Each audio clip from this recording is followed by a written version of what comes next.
Hi guys, we are going to be doing a photo cropping exercise, and for this you actually really just need a plain piece of white paper, a pair of scissors, a glue stick, and some magazines.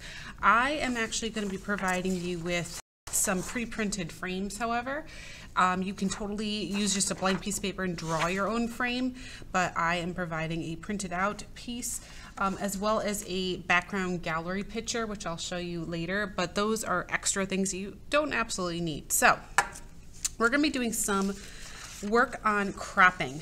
So what we're going to do is we're going to go through magazines and we're going to practice cropping down an image. So the image that you see in the magazine was taken as it is. And what we're going to try to do is we're going to try to find interesting areas of it and see how the image appears to change based on the way we crop it. Cropping means to take an image that already exists and to narrow it down by cutting off sides and edges to create a different sort of composition based on how you zoom in on it. So for this assignment, we are going to be doing a couple different ones. You get to make more than one. And I have a page here of 6 different frames. Of course, you can pick whatever frame you want. If you want to do your own style, you can totally, draw one, color one in. You can color any of these in as well, just the frame part. And your name can go on this too if you are concerned that you won't be able to finish. So what I'm going to do is pick a frame. I think I'm just going to pick this one right in the middle here, and you're going to cut out the center piece. And to do that, we're going to need to take this and pinch the center. So pinch it like that. And then I'm going to take my scissors and make a little cut. And that cut is going to allow me to get my scissors in. So I can get one scissor in, one scissor part out. And now I can actually do my cutting on the inside of my frame. So I'm going to cut out the inside. All right, so now I have my frame, it's see-through, okay? And we're going to use this kind of like a viewfinder, and we're going to use it to find interesting compositions in magazines. Now you can take a full book magazine like this and just start shuffling through it to find leading lines. So lines that are leading your eye through the picture. Something like the edge of this pool is really good for that. Also in this composition, we're using the rule of odds, so odd numbered things. There's only 3 pillars in here. In the real picture, there's a whole lot more, but I'm cropping it, so you're only seeing 3, which again is another rule of composition in photography. If I center this exactly right in the middle, I'm creating symmetry, which is a balanced rule of composition. I'm also including a lot of pattern and repetition, which is another way of creating a good pleasing composition. Using my viewfinder here with the balloons, this is a great way of showing composition as well as using the foreground, middle ground, and background. My balloons are slowly going from big to medium to small, so it's creating a sense of space in this image. In this example, I'm cropping out somebody, so I have just one singular person. Again, the rule of odd numbers. There's also a lot of negative space here. If I have one person in one side of the picture or even in one corner and I create a lot of empty space, it can create a lot of interest as well. You can also use the color wheel to inspire you as well. So finding a section that focuses on a certain amount of colors from the color wheel. In this case, I've got reds and red violets. So it's an analogous color scheme here, which really creates an interesting image as well.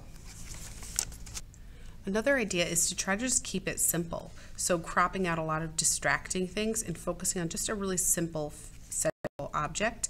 Putting it directly in the center of the picture is totally acceptable as well, although sometimes off-center does look good. I think in this case, a central image is definitely the best way to go.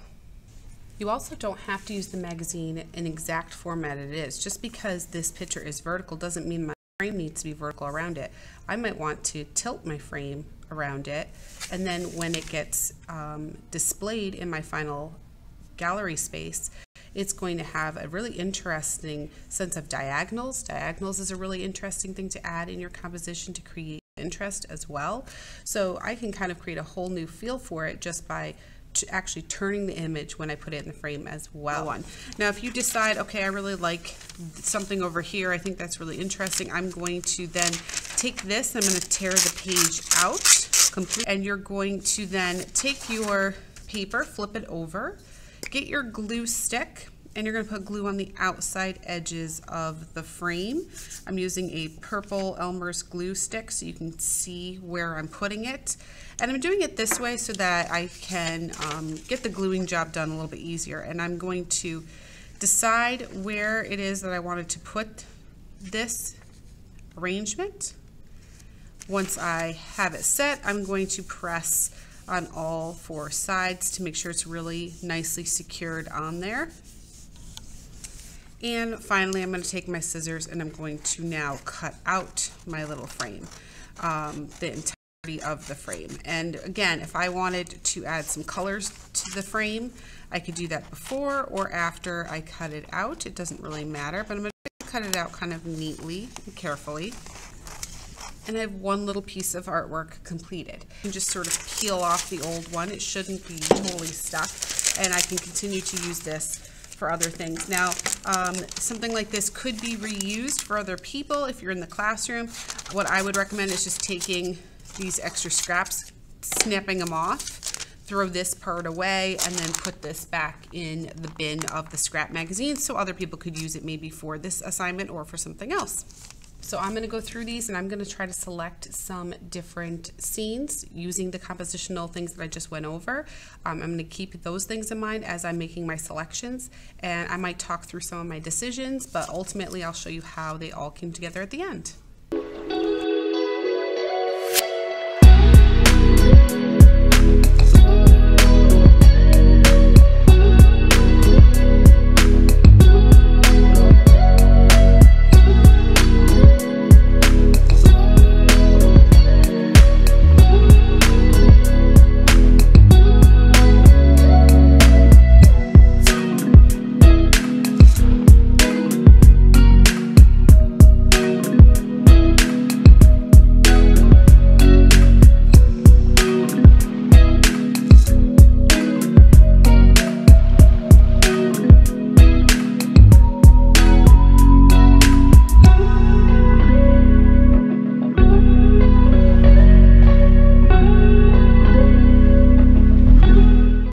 Once you have at least 3 mini compositions, you are going to finalize this by selecting a background, a gallery space background.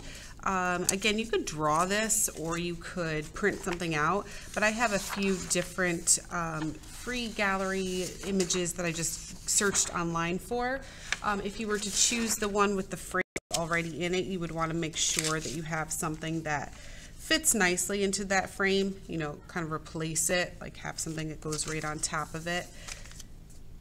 That would fit really nicely, except I did a vertical one, so that really doesn't make much sense. So instead, I think I would cover this, and if I was going to use this one, I probably would put this one right there, and that way they can all kind of cover up. So that's sort of the demonstration of how you would do it if you used this particular background, if you're using one of the backgrounds that I'm providing for you. Otherwise, if you have just an empty space, you can kind of arrange them however you want, whatever direction you want, whatever you think would look nice. They can all be in a row, they can be staggered, whatever you think would look good, but you're going to glue down in place your final images. And if you can fit more than 3, awesome, but I think 3 is what fits comfortably, personally, in this area. And then you're all set. So let's glue these down.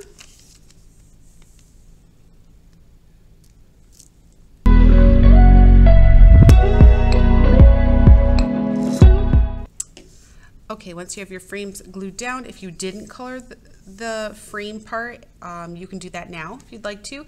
You can also take a pen or something and you can sign your artwork. So as if this was a painting that you made or something like that, you can take some time and sign your artwork as well. And if you had the time, you could even color the background if it's a hand-drawn one that you do, or if you print it out like this and it's just black and white and you want to fill that in. If you're handing this in for an assignment, flip it over, put your name and class period on the back, and then you can turn it in. But if this is just for fun for you at home, then you can just leave it as is. All right, I hope you guys had fun. I hope you learned a little bit about cropping and about photography and image a little bit through this exercise, and I cannot wait to see your little mini masterpieces. Have fun.